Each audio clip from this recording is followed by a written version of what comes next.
ஐந்து கரத்தனை ஆனை முகத்தினை இந்தின் இளம்பெறை போலும் ஏற்றனை நந்தி மகந்தனை ஞான குழந்தனை குந்தியில் வைத்தடி போற்றியிருக்கிறேனே.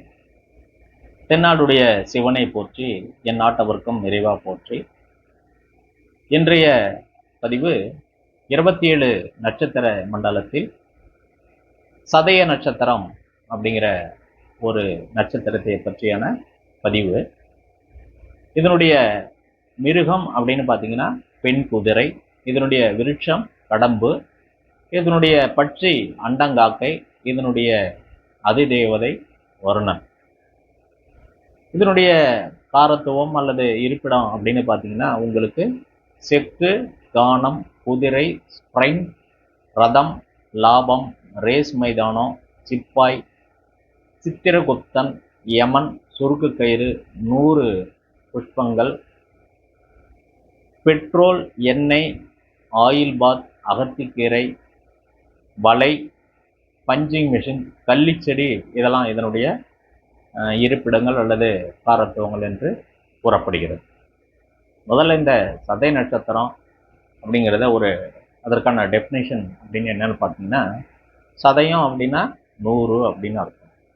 அப்போ ஒரு செயல் அதனுடைய முழு வடிவம் பெறுகிறது அப்படிங்கிறது எங்கே அப்படின்னா 100% நிறைவு, ஃபுல்ஃபில் அப்படின்னு சொல்கிறாங்க இல்லையா. அப்போ நிறைவு அப்படிங்கிறத இந்த சதய நட்சத்திரம் சொல்கிறது.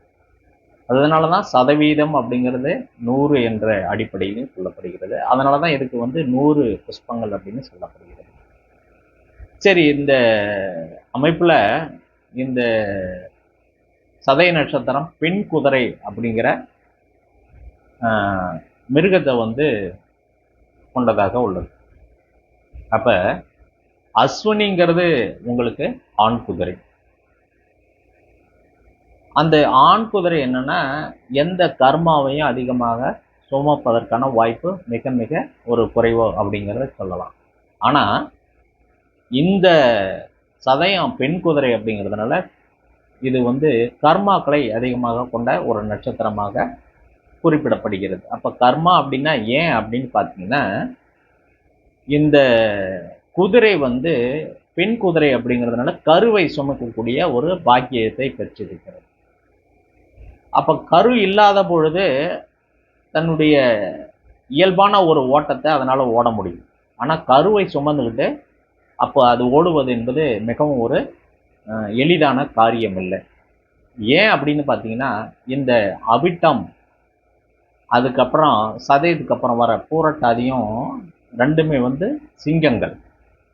இந்த 2 சிங்கங்களுக்கு நடுமத்தில ஒரு பெண் குதிரை தன்னுடைய கருவை சுமந்து கொண்டு தன்னையும் தன்னுடைய கருவையும் காப்பாத்துறதுக்கு அது எந்த அளவுக்கு முயற்சி எடுத்துக்க முடியும் அப்படிங்கிறத நீங்கள் யோசனை பண்ணி பார்க்கணும். அப்போ அந்த அளவுக்கு ரிஸ்க் உள்ளது இந்த சதய நட்சத்திரம். அப்போ சதய நட்சத்திரத்தில் ஒரு கிரகம் நின்று தசையை நடத்தினாலோ அல்லது சதய நட்சத்திரம் ஒருத்தருக்கு ராசிநாதனாக வரும்பொழுது அது கொஞ்சம் அவங்களுக்குனுடைய வாழ்க்கையினுடைய பயணங்கள் மிகவும் ரொம்ப ஒரு இயல்புத்தன்மை இல்லாமல் ஒரு சங்கடங்களையும் கஷ்டங்களையும் சொல்லக்கூடிய ஒரு அமைப்பு உண்டு. நம்ம ஜென்ரலாக ஜோதிடத்தில் சனியை போல ராகு அப்படின்னு சொல்லுவாங்க. அப்போ சனி வீட்டில் ராகு இருப்பது சிறப்பா அப்படின்னு பார்த்தீங்கன்னா இந்த ஃபேக்ட் எல்லாம் இதுக்கு நடக்கும் அப்படின்னு சொல்லலாம். இன்னொன்று, காலபுருஷனுக்கு 11ஆம் வீட்டில் இருக்கக்கூடிய ஒரு நட்சத்திரம் சனியினுடைய வீட்டில் இருக்கக்கூடிய நட்சத்திரம். அப்போ இதனுடைய 4ஆம் பாதம் அப்படிங்கிறது ரொம்ப ஒரு 3ங்கிறது ரொம்ப ஒரு சிரமமான பாதம். ஏன்னா அந்த 3ஆம் பாதம் சதயம் 3ஆம் பாதம் வர்க்கோத்தமாக அடைகிறது. அந்த வர்க்கோத்தமம் அடையும் போது அது பலமான கட்டமைப்பை கொண்டதாக எதையும் எதிர்த்து போராடி ஜெயிக்கக்கூடிய ஒரு அமைப்பு இருக்கும். கஷ்டங்கள் வராமல் இருக்காது. அதே மாதிரி புஷ்கரணத்தில் இருந்தாலும் கூட அது கஷ்டங்கள் இல்லாமல் இருக்காது. ஆனால் அந்த கஷ்டத்தை கஷ்டமில்லாமல் எளிதாக கடந்து போகக்கூடிய ஒரு சூழ்நிலை உருவாகும் அப்படின்னு தான் இந்த சதய நட்சத்திரத்துக்கு நம்ம பார்க்கலாம். அப்போ இது ஒரு கஷ்டமான ஒரு சூழ்நிலையை தரக்கூடிய ஒரு அமைப்பாக இருக்கும் என்று நம்ம எளிதில் புரிஞ்சுக்கலாம். சரி, இதனுடைய குணாதிசயங்கள் அப்போ அந்த ஜாதகருக்கு எப்படிலாம் அவங்களுடைய கேரக்டர் அப்படி இருக்குன்னு பார்த்தீங்கன்னா, மேக்சிமம் இவங்க வந்து பழைய பொருட்களை விரும்பக்கூடிய ஒரு நபர்களாக இருப்பார்கள். அடுத்தது பார்த்தீங்கன்னா, ஒழுக்கையும் பாரம்பரியத்தையும் ரொம்ப ஒரு இரு கண்களா கண்டிப்போடும் தன்னுடைய குழந்தைகளை வளர்க்கணும்னு நினைக்கக்கூடிய ஒரு சூழ்நிலை அவங்களுக்கு இருக்கு.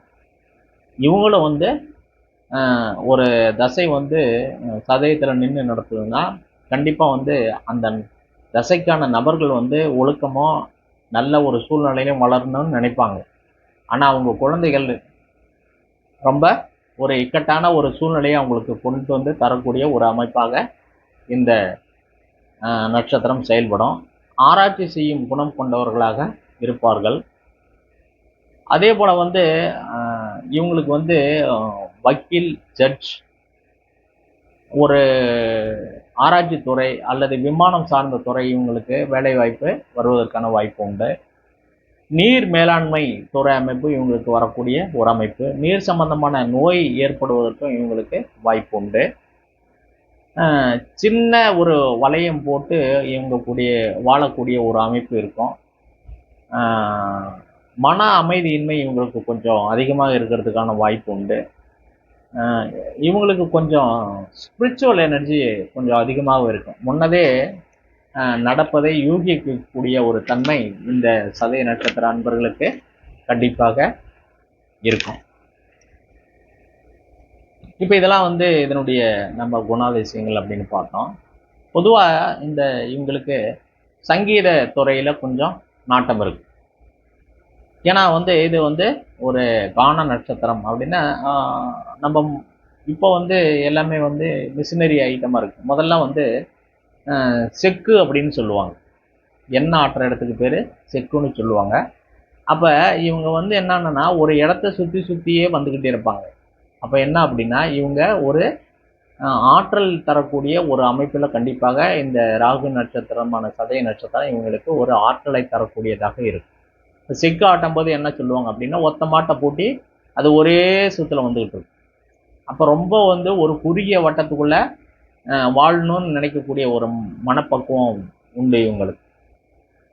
சங்கீதம் அப்படிங்கிறது என்ன அப்படின்னா இவங்களுக்கு இது ராகுனுடைய நட்சத்திரம் சனியினுடைய வீட்டில் இருந்தாலும் மூச்சை அடக்கி ஆளக்கூடியது அப்படிங்கிறது மூச்சு சுவாச பயிற்சி அல்லது மூச்சை அடக்கி ஆளும் தன்மை இவங்களுக்கெல்லாம் வந்து இருக்கக்கூடிய அமைப்பு இருக்கும். இதெல்லாம் இவங்களுடைய குணாதிசயங்களினுடைய செயல்பாடுகள். அடுத்ததாக நம்ம வந்து தாராபலன் அடிப்படையில் பார்ப்போம். இப்போ தாராபலன் அப்படிங்கிறது சம்பத்து தாரையாக வந்து 2வது நட்சத்திரமாக பூரட்டாதி நட்சத்திரம் வருது. இதற்கு வந்து பழம் அப்படின்னு பார்த்தீங்கன்னா மாம்பழம், வறுவல் இதுக்கான உணவு. இதனுடைய விருட்சம் தேமா மரம். இதனுடைய தெய்வம் ஏகபாதர். அடுத்தது சேமதாரையாக வரக்கூடியது 4வது நட்சத்திரமாக வரக்கூடியது ரேவதி நட்சத்திரம். அப்போ இதனுடைய பழம் அப்படின்னு பார்த்தீங்கன்னா இலந்தை பழம். இதனுடைய உணவு அப்படின்னு பார்த்தீங்கன்னா கொத்தமல்லி சாதம் இதற்கான உணவு. கரும்பு சாறும் எடுத்துக்கலாம். இதனுடைய விருட்சம் உங்களுக்கு இழுப்ப மரம். இதனுடைய தெய்வம் அரங்கநாதன். அடுத்தது சாதகத்தாறு என்று சொல்லக்கூடிய 6வது நட்சத்திரம் பரணி நட்சத்திரமாக வருது. அப்போ இதற்கு வந்து உணவு பழம் அப்படின்னு பார்த்தீங்கன்னா நெல்லிக்காய் சாதம்.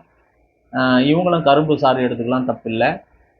துர்க்கை அம்மன் வழிபாடு ரொம்ப சிறப்பான பலனை தரும். அடுத்தது மைத்ரேய தாரை என்று சொல்லக்கூடிய 8வது நட்சத்திரமாக வரக்கூடியது ரோகிணி நட்சத்திரம். அப்போ இதற்கு வந்து பழம் அப்படின்னு பார்த்தீங்கன்னா நாவல் பழம். அடுத்தது இதுக்கான உணவு வந்து ஜிலேபி. இதற்கான மரமும் வந்து விருட்சம் அப்படின்னு பார்த்தீங்கன்னா உங்களுக்கு நாவல் மரம். இதனுடைய தெய்வ வழிபாடு அப்படின்னு பார்த்தீங்கன்னா விஷ்ணு அண்ணன் வழிபாடு எடுத்துக்கலாம் நம்ம. அடுத்ததாக பரம மைத்ரேய தாரை என்று சொல்லக்கூடிய நட்சத்திரமாக வரக்கூடியது 9வது நட்சத்திரம் மிருகசீரிசம். அதனுடைய பழம் அப்படின்னு பார்த்தீங்கன்னா நீங்கள் வந்து தேங்காய். இதுக்கு வந்து அல்வா. இதுக்கு வந்து விருட்சம் அப்படின்னு பார்த்தீங்கன்னா கருங்காலி. இதனுடைய தெய்வம் அப்படின்னு பார்த்தீங்கன்னா சிவனை நீங்கள் வழிபாடு செய்வது உத்தமமான ஒரு பலனை தரும். அடுத்தது சமுதாய தாரை என்று சொல்லக்கூடிய 11வது நட்சத்திரம் புனர்பூச நட்சத்திரம். அதனுடைய தெய்வம் அப்படின்னு பார்த்தீங்கன்னா உங்களுக்கு பிரகஸ்பதி குருவாக வர்றாரு. நட்சத்திரம் பார்த்தீங்கன்னா உங்களுக்கு பூச நட்சத்திரம். அப்போ இந்த பூச நட்சத்திரத்துக்கான உணவு அப்படின்னு பார்த்தீங்கன்னா நீங்கள் கரும்பு சாறை எடுத்துக்கலாம். மரிக்கோளிலிருந்து மலரை வந்து நீங்கள் வந்து குருவுக்கு சாத்தி வழிபடுவது உங்களுக்கு ஒரு நன்மையான பலனை தரும். அடுத்தது அதிக நன்மை தாரை அப்படின்னு பார்த்தீங்கன்னா உங்களுக்கு ஆயில்ய நட்சத்திரம், அதற்கு வந்து முருங்கைக்கீரை உணவு, லட்டு, வழிபாடு விருட்சகம் பார்த்தீங்கன்னா உங்களுக்கு புன்னை மரம், ஆதி சேஷன் வழிபாடு உங்களுக்கு நன்மையை தரும். அடுத்தது வந்து 15வது நட்சத்திரம் பந்தம் சிறப்பு தாரை அப்படின்னு சொல்லக்கூடிய நட்சத்திரம் பூர நட்சத்திரமாக வருகிறது.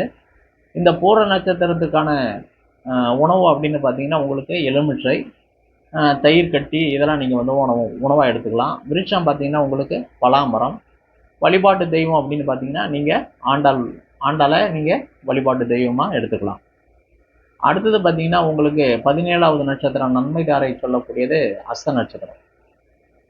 இப்போ அந்த அஸ்த நட்சத்திரத்திற்கு பழமாக வரக்கூடியது வந்து உங்களுக்கு ஆரஞ்சு பழம்.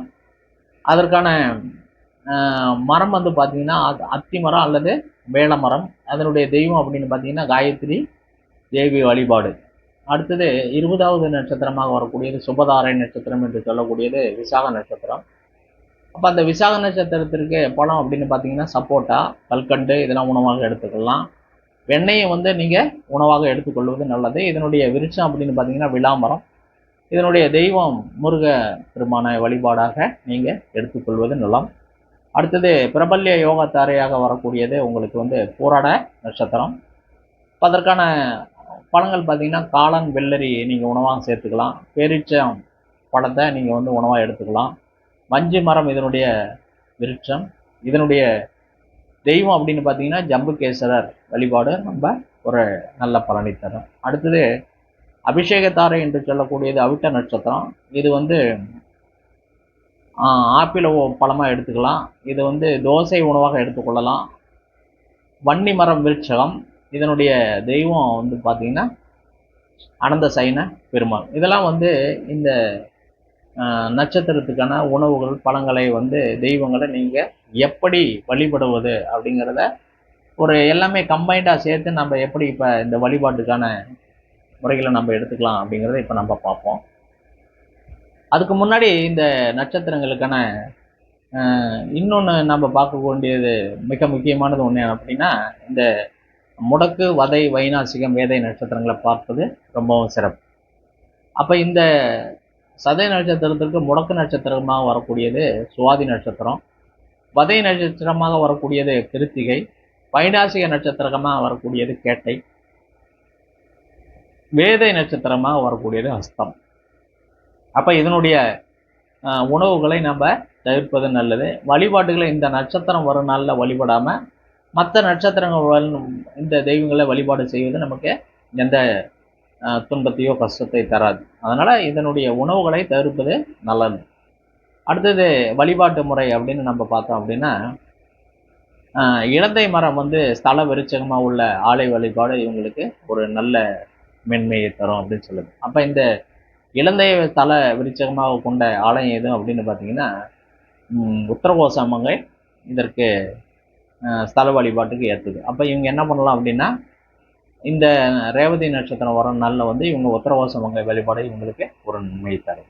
அடுத்தது பார்த்தீங்கன்னா ஸ்ரீரங்கம் அரங்கநாதர் வழிபாடு இவங்களுக்கு நன்மையை தரக்கூடிய ஒரு வாய்ப்பு உண்டு. பரணி நட்சத்திரம் ஒரு நாளில் வெள்ளிக்கிழமையை இணைந்து ஒரு நாளாக இருந்து இரவு 8 to 9 மணிக்கு சுக்கர ஓரையில் நெல்லிக்காய் சாதம் செய்து வீட்டில் பூஜைக்கு நெய்வேத்தியமாக வைத்து படைப்பது இவங்களுக்கு நன்மையை தரும். அடுத்தது பார்த்தீங்கன்னா நவகிரகங்களில் உள்ள பிரகஸ்பதிக்கு இவங்க என்ன பண்ணலாம் அப்படின்னா மறிக்குழந்து மலரை, அதாவது மறிக்குழந்தை வைத்து இவங்க தூப தீபம் காட்டி ஏதாவது ஒரு நெய்வேத்தியம் வைத்து வழிபடுவது இவங்களுக்கு ஒரு நல்ல பலனை தரும். இவங்க இந்த காயத்ரி தீட்சையை வாங்கி காயத்ரி மந்திரம் ஜபம் பண்ணுனா இவங்களுக்கு ஒரு நல்ல பலனை தரக்கூடிய ஒரு அமைப்பு உண்டாகும். அதே போல் வந்து பெருமாளுக்கு வெண்ணெய் சாத்தி வழிபடுவது, ஆஞ்சநேயருக்கு வெண்ணெய் சாத்தி வழிபடுவதெல்லாம் இவங்களுக்கு நல்ல பலனை தரும். அதுவும் இல்லாமல் வந்து இவங்க வந்து உணவில் வந்து ஒரு வெண்ணெயை உணவு பழக்கமாக ஏதாவது ஒரு ரூபத்தில் எடுத்துக்கொள்வது இவங்களுக்கு நன்மை தரும்.